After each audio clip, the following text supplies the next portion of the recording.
To the cloud server. All right. Well, good evening, everyone. Well, it is currently here in Australia, in Sydney. I'm super excited today to be joined by Tracy Forrester, who's in the UK. It's 8 a.m, so no wine for you. Hope you've got your coffee. Yep, coffee's done. Coffee's done. And we've got Jenna Dolman in Xi'an, China, where it's about 3 p.m. Is it acceptable to drink wine today? Yes, it is. Good. And then we've got Nicole, another Nicole, fellow Nicole in Sydney with me. Welcome, Nicole Thorson. Thank you. The four of us are going to be chatting about what it was like to live in China. I was there with all of you wonderful women who also do feature a little bit in my memoir coming out called China Blonde. All good stuff, of course. Now, I think with everything that is happening in the world right now, there's such, like never before, there seems to be a curiosity about China that we've never ever seen. I guess we've always known, that China is this mammoth country of 1.4 billion people.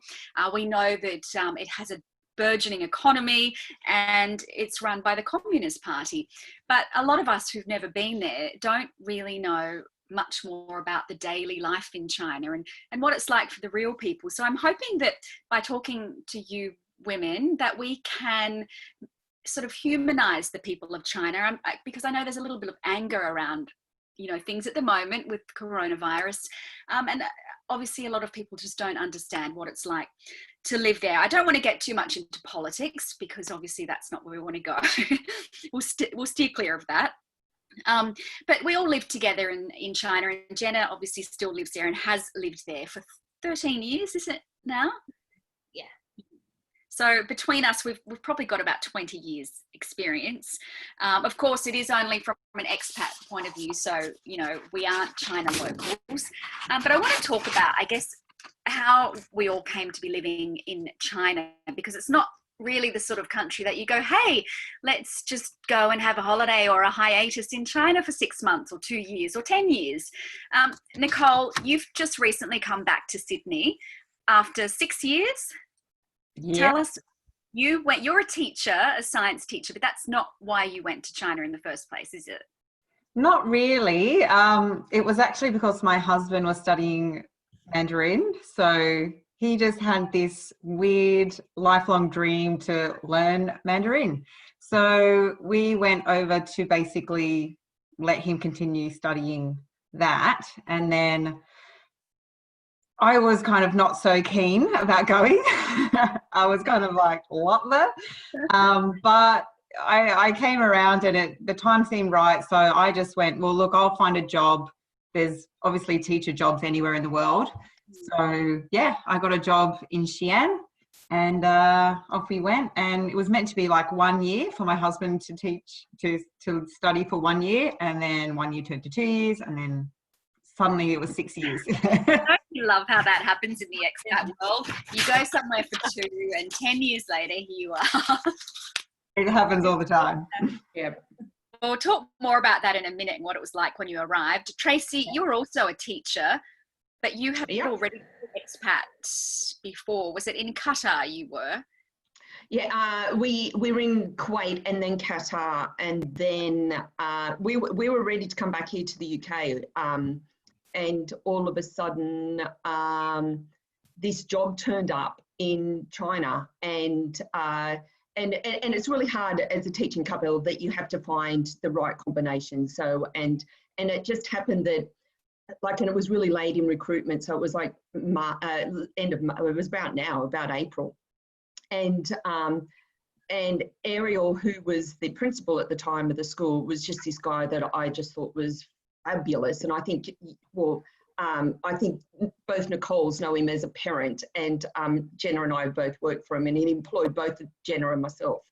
And it was just like, right, let's go. He's fabulous. This sounds good. And our main thing about going to China was experiencing China outside of one of the main cities. So what we wanted to do was to have a proper Chinese experience, rather than being in Beijing or in Shanghai. or in Guangzhou. So that was the main reason we ended up in Xi'an. Yeah, and I want to talk about that because there is a really big difference between those first tier cities and many of the other hundreds of cities in China. Jenna, you are now a teacher for early years primary, but this is not why you came. You came a long, long, long time ago. Your story is pretty amazing. Tell us about that.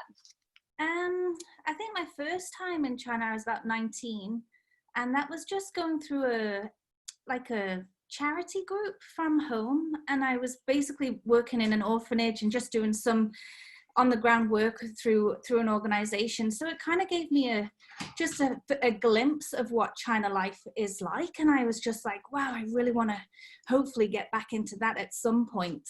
So that was my first opening to it. Sorry about that. And then Let's go viral. We're actually live recording here.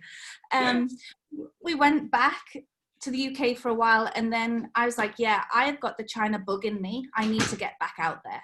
So then we took like a gap year. So we were based in Thailand for 3 months, just learning about different cultures in Asia, which actually was a great platform to prepare us for China, because my goodness, it is definitely a different world than the Isle of Man.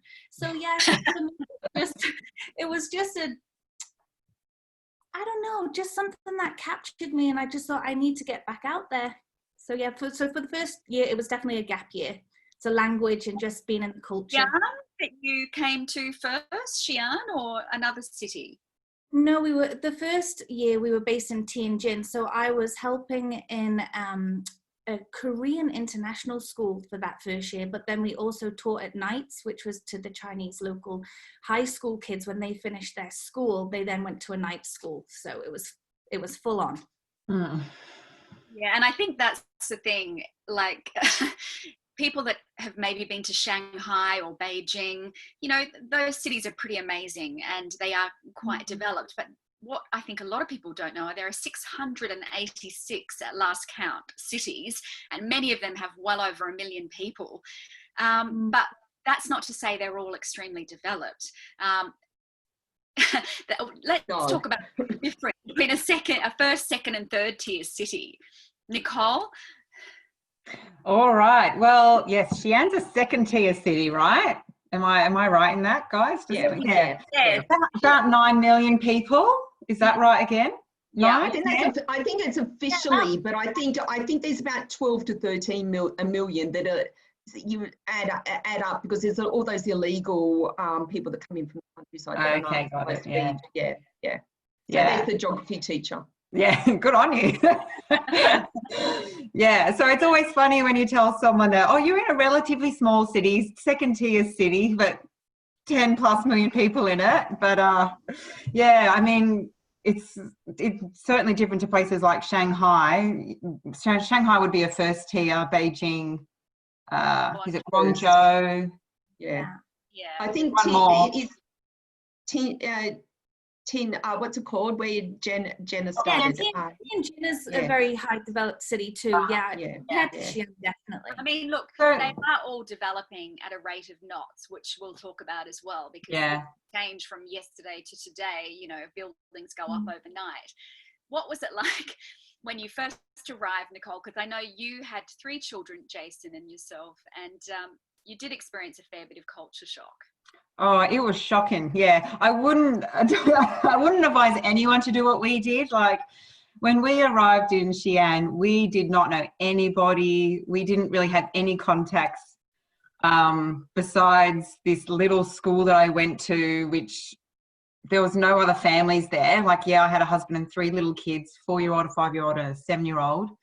And we were just, Chinese school that it was just a smash. Yeah, it was Chinese, that school. So there was a you know, a dozen or so, no, more than a dozen. There was about 20 foreign teachers, but none of them had kids, I don't think. At least none of them had kids my kids' age. You know, and it wasn't like Shanghai. Like, I've been to Shanghai, you're walking around, there's a foreigner around every corner, you know, and it's like, It's almost like being in Sydney, actually, Shanghai. But Xi'an, no, you know, it's completely different. And I remember there was one day, oh, sorry, Jenna. There was one day where like this family rode past on bikes, this foreign family, and it was actually a family that we got to know later, the Smiths or the Rices or both the families. So there was like 12 of them on bikes, and we were like, oh, they are here somewhere. I know.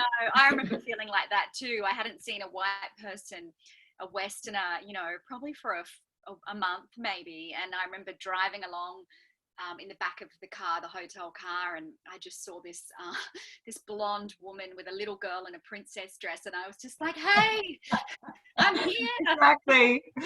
Or you meet on Facebook and you say, hi. Yes, we did. Nicole was my first friend in China, and we met on Facebook, and I was so happy, which I do talk a bit about in my book.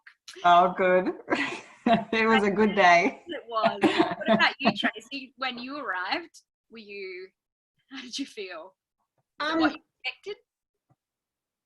Well, we were expats, like we were seasoned expats, but to be thrown into China, and we had issues with our visa to start with. So our visa wasn't, the thing about China is you have to have a visa. So our visa took longer so everybody else had actually started school, and we were still waiting for our visa. So we turned up on a Thursday night, went into school on the Friday, didn't teach, but just went in on the Friday, and then we had a long weekend.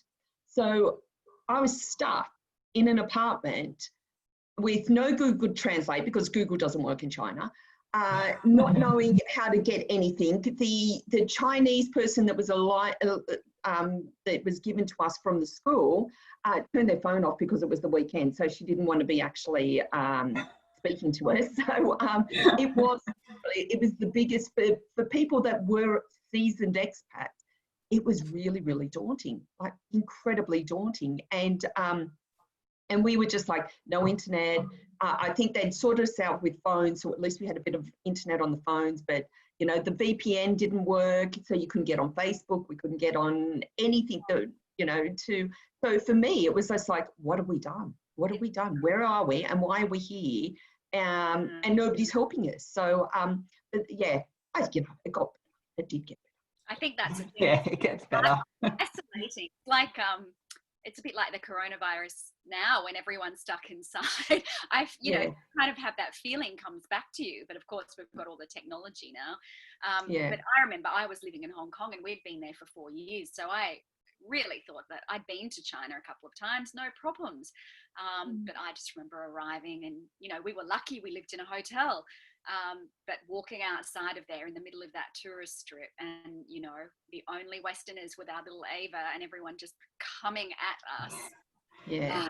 Well, that was our other thing, is that, you know, although, and I was quite lucky in that the school got us, because we were a couple, we had a bigger housing allowance. So we were in a really, really nice compound, but we'd walk out of there, and between the Koreans that were on the compound and the Chinese, we would walk out the door and everybody would stop and stare. You know, and we weren't the only Westerners living on that compound, strangely enough. But it was always very, very strange. Even at the end, you know, the girls would be out playing badminton out in the courtyard, and everybody'd stop. They wouldn't play. You know, we'd say, "Do you want to play?" No. Just stop and stare and take photos.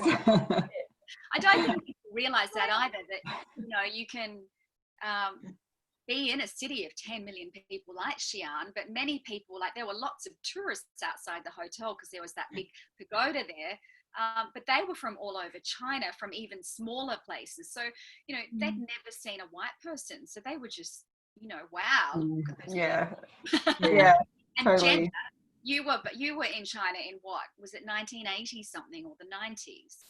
Yeah, well, when I first came to Xi'an with Tabs, that was 2007, and even then, oh my goodness, yeah, we were the only foreigners in our whole complex. I would be pushing Tabitha down the street in a stroller, and they would stop right in front of me and just take her out of the pram to say, "Wow, what is this?" and just show their friends. It's just, yeah, the landing into China is something that you never forget. I think we can all relate to that. It's really tough, and you all think to yourself at some point, what the heck am I doing here? I'm leaving. I remember I didn't even unpack my suitcases that first week. When Matthew was out looking for an apartment, we were given one to just wait in while he was doing that process. And there was no air conditioners. It was July. It was boiling hot, coming from the Isle of Man, Manx weather. It never gets hot. So I was melting. I had this 5-month-old baby, no friends. So I was like, what am I doing here? But I think when you push through it all, and actually, to be fair to the local people, even though our language was zero, other than ni hao, they somehow make you feel welcome. And I really made some friendships in those early days that I still have today. I still have at least 3 of those people are still in contact with me today. And I will never forget how welcoming and just made me realize it's okay. I got through another day. I'll get through another one. And look, 14 years later, you're still here. You say did you babysit some little Chinese children, or you joined a Chinese play group and there was no English spoken? That's right. So I decided after I had studied Chinese for like 3 months, I think, I thought I need friends. I need friends for Tabitha and I need friends for myself. So I ended up opening my house every Thursday morning, and I just baked cookies and just made coffee and tea and let all the Chinese mums just come into my home, have a good nose. What do foreigners live like? Yeah, they don't normally invite people to their home much, right? No, they don't. I think they thought, oh, she's an alien. Because, they don't even do that. You are an alien. And then I would just have all the toys out. And I think because of my early years teaching experience, I was just able to set little things up and just let them play. And then actually, that was what really helped my Chinese skills. Like, I found that more valuable than my university lessons with my teacher, because it was just real life conversations that you need to survive. Because that's another thing about Beijing and Shanghai. A lot of their local people learn English and they're very advanced in it, but here it's still not that great. No, and you can meet someone and you think they can speak English, and you can I mean, it's like us with Mandarin, you have a basic conversation, but you can't go in. Then it's like, no. Okay, thank you, gotta go. Yeah. You know what it's they like, are. Wow, your Chinese is great. It's like, no. I told you to turn left. I don't want to talk about philosophy. Yeah, so I think,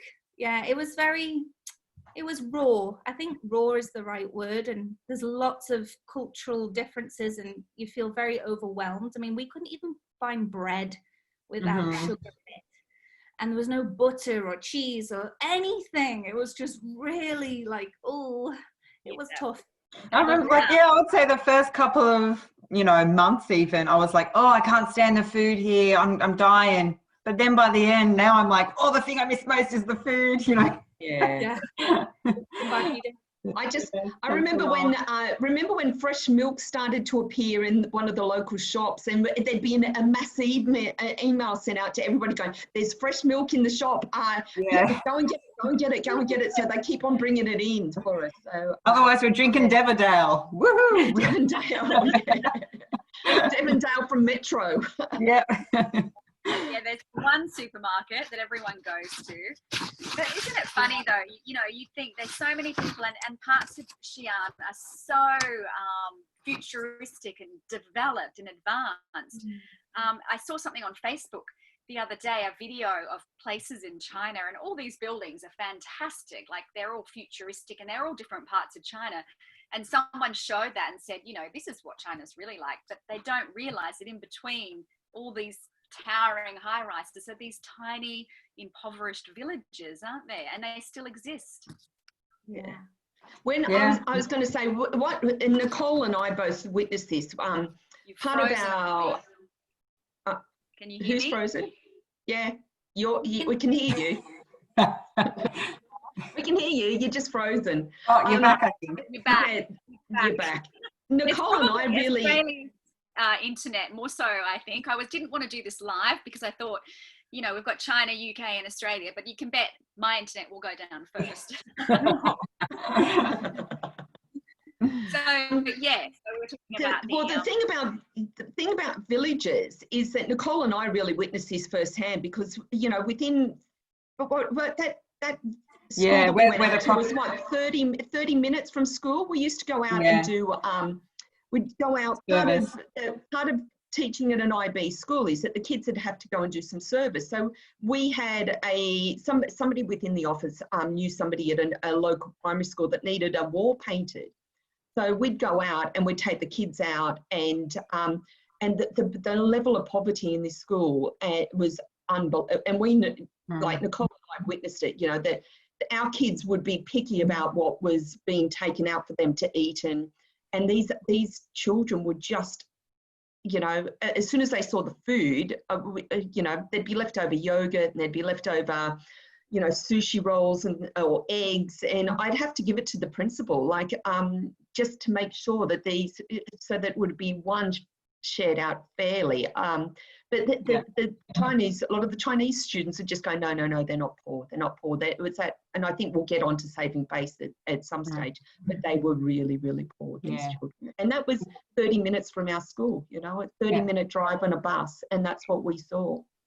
Well, even like, you know, minutes away, we have, you remember the old property where we used to go, the little cabin in the woods, and that was a little village that you could go through in a tuk-tuk, and the roads were the narrow, bumpy, street food, quite poor in there.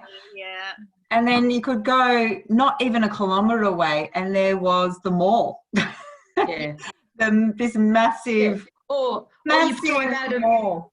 Or you drive out of my compound and there would be Porsches and Bentleys, and, you know, it's, you know, you saw a different life, you know, living where I lived, it was a completely different life to even the block over from where I lived. Because that was probably only 5 minutes from that village. It was 5 minutes from that village, and the amount of money that some of those Chinese people had was unbelievable. And that's another thing I think it's hard to comprehend, isn't it? That there is so many people in China are still in poverty, yet there's all this new money coming through. You know, there's a middle class for the first time in history. And, you know, there's people with bucket loads of cash and buying Ferraris and, you know, carrying their Prada handbags, but that they still live in tiny, tiny little homes with the whole family under one roof, don't they?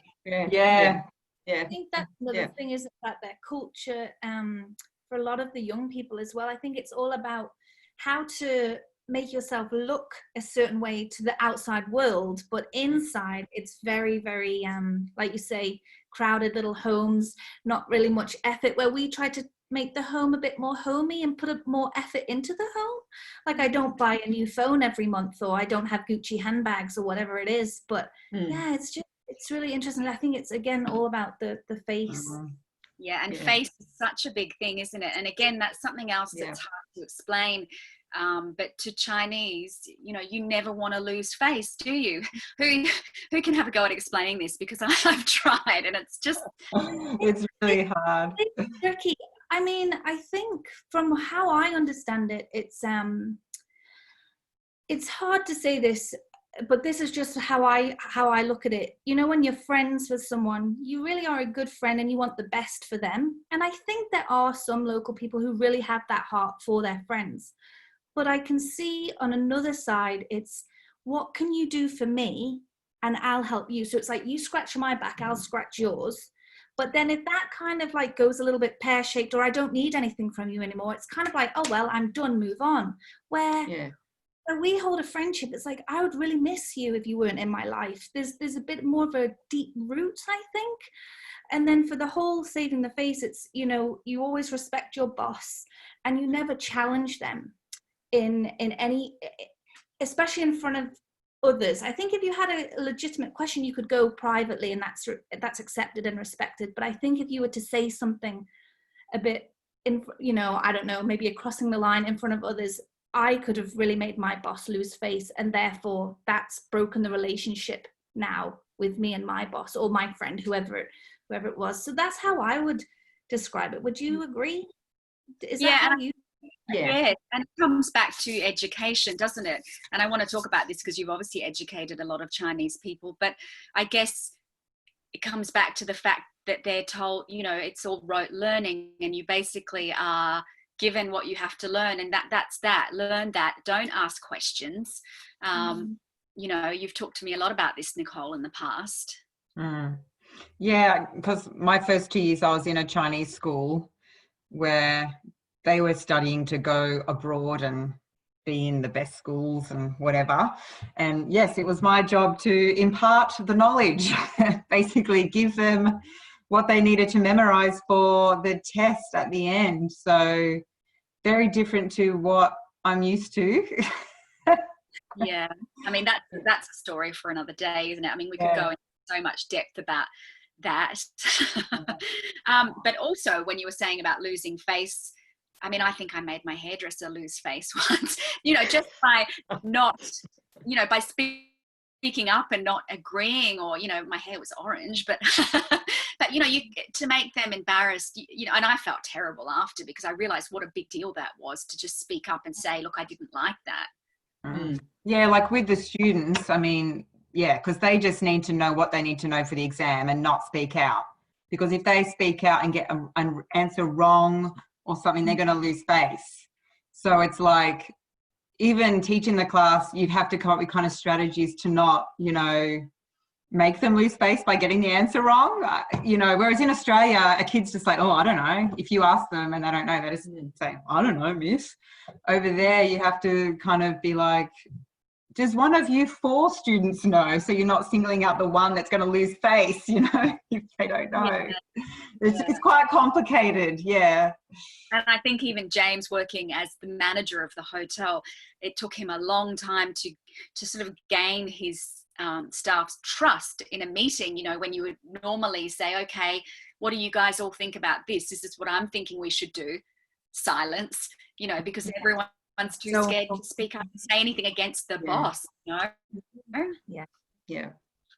Totally. And then, of course, there's guanxi, which you were talking about before, Jenna. A bit like you scratch my back, I'll scratch yours. That all sort of mixes in together as well. And that's about relationships in China. And I think the whole of society from the ground up lives by the rules of guanxi. Yeah, it's just, but it must be exhausting. Like for me, I mean, I honestly, for us, you know, and I think that's what you say, we're kind of out there, we're polite, but we can kind of just say how we feel, or, you know, we also respect our friends, so we'd be very careful and don't want to hurt people's feelings. But this whole thing of, oh goodness, you know, I've got this relationship, so I've got to make sure I give them this, because then that helps my friend to then get into, and it's just like all this, like it's a map of like where I need to be at what time, what do I need to say, when do I, just like, oh, it's too tiring. I remember someone said to me, Western is very simple, and I kind of went, what? Simple? But I get what they're saying. Yeah, I think I'm just going to say, anybody who's lived in the Middle East that's watching this, it's Worcester. So it's you scratch my back. It's how much power somebody's got. So so for me, I'd spent 5 years in the Middle East, and for coming to China, that didn't really faze me too much, because in the Middle East, it's worse than what it is in China. Right. Yeah. So and having that power and that influence in China. Sorry, in the Middle East, it's prominent. So having a level amount of Worcester was, you know, having lived in Qatar, and as a Western woman, I was on the second on the rung. So as soon as I walked in and did anything, it was like the parting of the sea. So coming to China, for me, I didn't find that bad. I actually thought China was a bit better than what it was in the Middle East. So in the Middle East, it was like, oh yeah, it's horrendous. So anybody that's watching this and has lived in the Middle East, you know exactly what I'm talking about. And but China was nowhere near as bad as the Middle East. But I actually think it's that pecking order of the, I don't want to get into politics in the Communist Party, but it's that Communist Party pecking order that went along, especially in where we saw it in, like I saw it a lot, probably very, very strongly in the school that we taught in. So Yeah, and I think that's another thing too, is that, you know, the people of today and who they are is built so much on that rich history of China, which stems back thousands and thousands of years. And that's what you really need to dig deep to understand that, to try and understand them as a people. Because I've also never seen a country that is so patriotic and so proud. You know, and you know, you can say that's because they're told to be and they have to be, and it's ingrained from birth.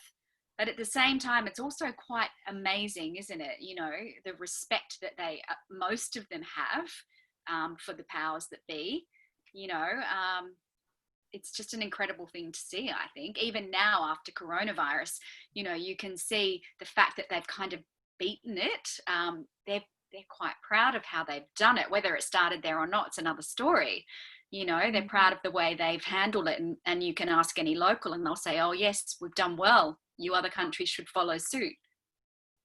Yeah. But I think that they can close the country down. That, you know, here it's, you know, it's too tough. You know, the government doesn't have the control like they do in China. You know, and I don't think they realise that either. That yeah, you can, you know, when Jenna will tell you that, you know, they close down the city. You know, and they can do that where you know, it's just not possible here because of our civil rights, you know, our rights that we have in Western countries. We you know, we can't just close down everything and hope for the best that people stay inside and, you know, you don't leave your house for 12 weeks, which is what happened in cities in China. Tell me what it was like for you, because you were there for the first, I mean, people might have seen my blog post that you were in, but you were there for the first few weeks and then the embassy told you to leave and then you've come back. What's it like on the ground now? Yeah, it's still heavily monitored. So to leave my complex, we have to show them a green code on our phone. So we have to scan like an app and then it will show whether you're green. If you're green, you're free to go. If it's red, you shouldn't be outside. And then they take your temperature everywhere. So leaving the gate, then going into the DD, which is like the taxi services here, we have to show them the green code there. Then the taxi driver, it's funny, you're not allowed to sit in the passenger side. You've all got to sit in the back. And he's like got this big plastic sheet and covered his whole compartment basically, so you can't see him. It's not normal, let me tell you that. So we're having to be really careful because, let's be honest, we're not sure if it's still in our city. So we really limit our outings. So we go out once a week, maybe to a restaurant or a little cafe that we know that doesn't have a lot of people in. We stay away from malls. We don't go to big parks where there's going to be a huge crowd. So really we are still just hanging in our garden on our local compound and then to the local shop when and if we need to. So yeah, it's far from being... Do you think it's changed people in China? Do you think this will change them? You know, I remember SARS in Hong Kong. A lot of people in Hong Kong said it changed their levels of hygiene, etc. And Hong Kong is such a super clean city. Whereas, of course, we know China older people would still spit on the streets, better out than in. And, you know, that sort of thing, urinating on the streets. But do you think, and not many would wear masks, I guess, because so many smoke as well and the pollution. But now, do you think this has probably scared them a little? It's hard to say because I was here in SARS in 2002, 2003 when it hit in Tianjin. And the streets again were just ghost towns. Like there was no one out and lots of people wore the white gloves and the masks. I think this time people are more careful about, you know, keeping their hands clean. I can see lots of people are carrying hand sanitizers and they are wearing masks. But then over just this last week, I can see lots of people now are starting to wear their masks just under their chin. So it's not covering anything. It's just kind of there. So if, you know, maybe an authoritative person walks past, they can quickly shove it on. I don't know. But no, spitting and peeing is still happening every day. So. Nicole, you get used to that. Yeah, I mean, it's just normal in the end, isn't it? But it's just, I mean, it is what it is, especially with those older generations. And that's what, you know, most of them have come from villages on farms, you know, so they're still being educated. And I think the country has been so busy trying to build itself up and lift people out of poverty that only now they're really trying to educate people on etiquette and things like that. Do you agree? Yeah, I'd say so. Yeah, I mean, etiquette's different in every country though, isn't it? I don't know. Yeah, it was just, they've come from farms, yeah, and they've been plonked into this apartment. You know, I went and visited my lab assistant's family's home over Chinese New Year once, and about 2 hours away, and on a farm type place. And yeah, that was, I just couldn't imagine picking them up and put them in an apartment. You know, I can see why it's like it is, you know. And Xi'an, it's, you know, other people in China say that's where the farmers are. And but you know, love it or hate it. You know, that's why I think it's so difficult. You know, we've got the green little walkie man now there, but most people ignore that, because if you've never seen that, how are you going to know? Yeah. And now I'm in Australia, I'm like, oh, that stupid green man, I just want to cross. I know. When I got back to Australia, I was like, why is this traffic just stopping at the lights? Surely you can just go through. There's no park. You don't have to dress your life. Can I just park here? Jason's like, no, Nicole, you can't park here. I'm like, oh, I just want to park. Sometimes having no rules really works. It's great. I know. I miss the no rules. Australia's just too controlled. I know. I agree. Before coronavirus hit, we were just actually starting to recycle here, and they've okay. Xi'an was actually going to be one of the most leading cities in all of China for that, and they've got it very organized in every like complex area now, and you will be fined or told off if you don't put the right rubbish in the right bins. So in our home now, we've got a bin to make sure we keep everything in the right order so we can throw the crazy. So that was a real good improvement to see. And they've got more like charity bins to throw like clothes away or blankets, so they can give it to the villages or orphanages or whatever. So they seem to be really on top of certain things. But I think it's just the education on the hygiene of just basic things like that. What about, okay, I can't let you go without asking you to sort of about the wet markets, because obviously that's what a lot of people are asking about in the Western world. A friend asked me the other day why they're still open, and I tried to explain that not all wet markets have live animals, and that they're just such an integral part of society for those that are poor to buy their daily fruit and veggies.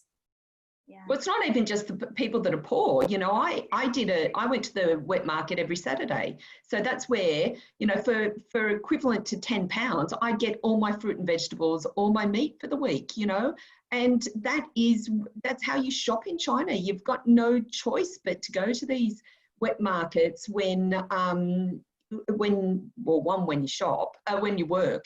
But it was, you know, I loved going there, and, you know, you could try and haggle with them, and which I never did very successfully. But I'm terrible. Yeah, like I'd get my eggs there. I'd get, you know, so, you know, my dozen eggs I'd get there every week. I'd get my chicken, and I'd buy it off the same person every single week. We'd get our bananas, you know, all of our stuff at these wet markets. And well, Jenna knows where. Well, Jenna and Nicole know.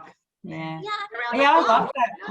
Yeah, I loved going there on a Saturday morning. I loved it, you know, and you know, all of us that lived locally, we all went into that wet market every single week, or even some people every single day. But there was never. I don't remember there being live. No, I don't think there was anything live over there. It was always just live fish. The first time I went to that one, when they just kind of killed the fish in front of you. Yeah. It was the man with the crickets. Remember the cricket man? I just remember them line dancing, all the line dancing at the, you know, all the grandmas doing their line dancing on a Saturday morning. Places. I mean, they are amazing. They're not all, you know, just animals in cages, horrible. I think that's where the social media has really blown this out. You know, I've been here, in total 14 years, right? And I have never, ever seen markets with dogs and cats and bats and snakes. I have never seen that. So either I just haven't gone to the right places, or I mean, seriously, because I've lived in Xi'an all over kind of different districts, and they've all got wet markets. And like you guys said, it's just normally fish or chicken, but the chicken's prepared. They're not, Yeah. So yeah, and actually it's such a beautiful raw experience, because you really get to see how the local people are and how they deal with things, and they set things up, and then you've got dancing in the background, you've got a grandpa singing on a microphone somewhere with a really bad PA system, but he's going for it. Playing ping pong. Yeah. Ping pong. It's proper Chinese life is going into those wet markets. This is how the Chinese live, and I never saw live animals being slaughtered. Never saw anything exotic. It was where people went and cut. And most of those grandmas were there every single day, getting their food that they would then take home. They'd get their noodles, like the big long Xi'an noodles and stuff, and they'd take it home and they'd cook it, and shop before they had more supermarkets, which is really sad, really. The way it's going, isn't it? It's developing so much that all these little cultural things that make you want to stay in China are disappearing. Like They got the tuk-tuks going around and street food. Are they still allowed to do that? Because I know they were trying to stop those in Beijing. Yeah, I was actually really concerned for those people during the coronavirus, because I think if you worked for the government, you got some form of pay. But all the guys on the streets selling their food, and the tuk-tuk drivers, what really happened to them? I'd love to know actually how they survived this period of time with no job or support. They are slowly coming out. I don't know if they should, but they are. So just opposite my home, we have a big park, and they're starting to creep out with their little noodle vans and making up whatever food that they can sell. So it is coming back, which is just nice to see. I'm happy for them.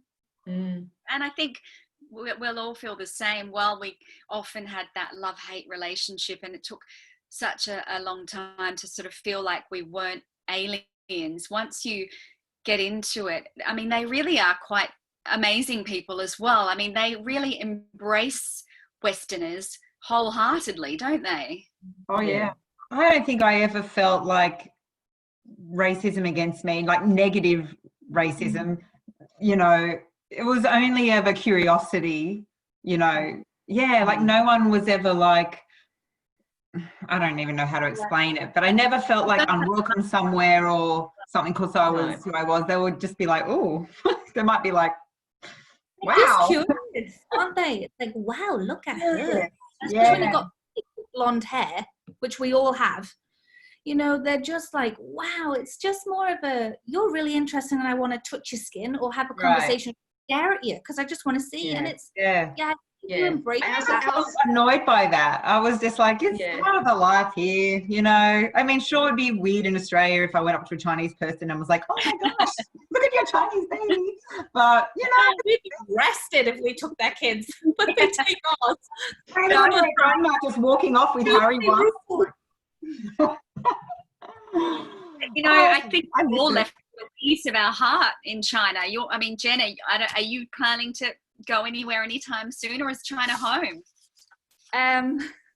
That's a question I always ask myself after I finish a contract at school. I always say, So I always do a pro and con. If the pros outweigh, I stay.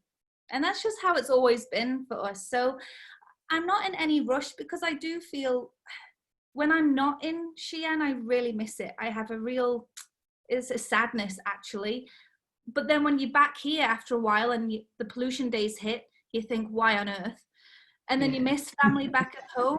So it's always like this nightmare. Why did I ever leave? But it's just been a wonderful experience for me, I think, and my family. And I'm so glad my girls have had that opportunity to just grow in a different culture and meet so many people. I mean, we know you guys and they've got friendships with your kids. That would never have happened if we didn't leave. So no regrets. And I don't know, maybe I'll be here till I'm 100. You're going to have a grave in China. We'll come and visit you. Nicole, you've not been back so long. Is it hard? What's been tough coming back to Australia?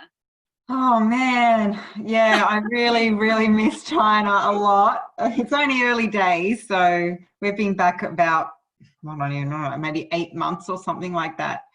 So, you know, I just posted on Facebook last night how much I'm missing the food over there, because someone on MasterChef was making jian bing, and the other day he made biang yan. And I was like, oh my gosh. Geez, I miss that. And just the life of going to the restaurants and getting the chopsticks out and, you know, getting onto the street food and all that. Oh, gee, I miss just going out and crowded restaurants. And like, I live in this, you know, boring housing estate, you know, where there's like no one around. There's no dancing grandmas around here, you know. There's, you know, so I'll go be the dancing grandma.